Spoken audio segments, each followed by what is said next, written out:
Dahil mahuna-hunang agi. Pero tadaling maginibuan mga taga dito sa Samuya. Tayo suhanap buhay nila maghagot, magtanom, yung paroy. Ining agi ini ang masakit.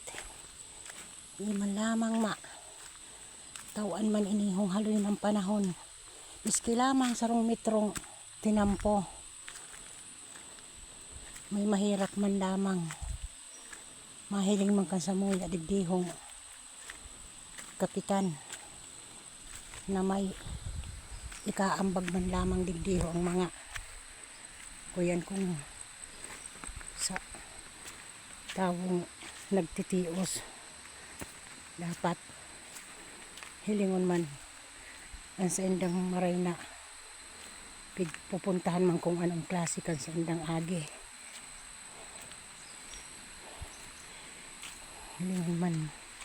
Hilingon man na ang sarong nagtios ang sobrang sakripisyo mabuhay lamang makakakan 3 beses sa sarong aldaw.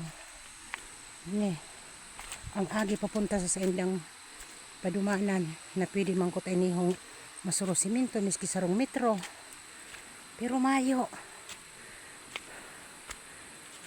bainan dinahiling kan sa muyan leader digdi sa mong barangay.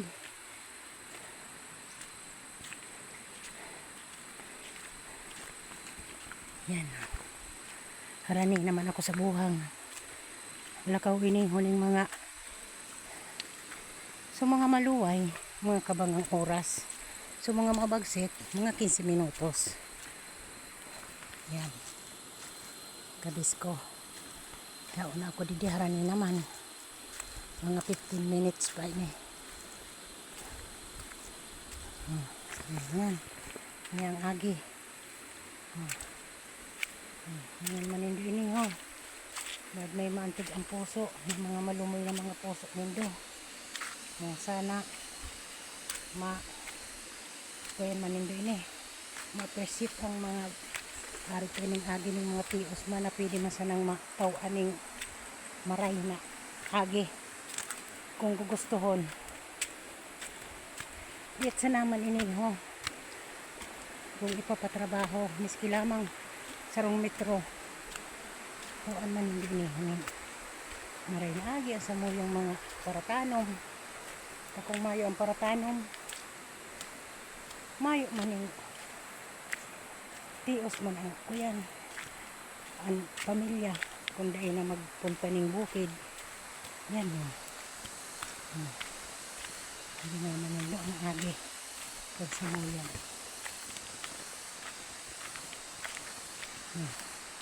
pagsakripisyo king papunta digde aga hapon ang sakripisyo kan mga para hagot para lukad para tanom sa amihan nagtatanom ng paroy ang digde pinagtsatsagaan hinda kapunday sindaman mag hagot mayong kakanon sa oral daw hirap man hirap ng sarong tawong mayong madinibo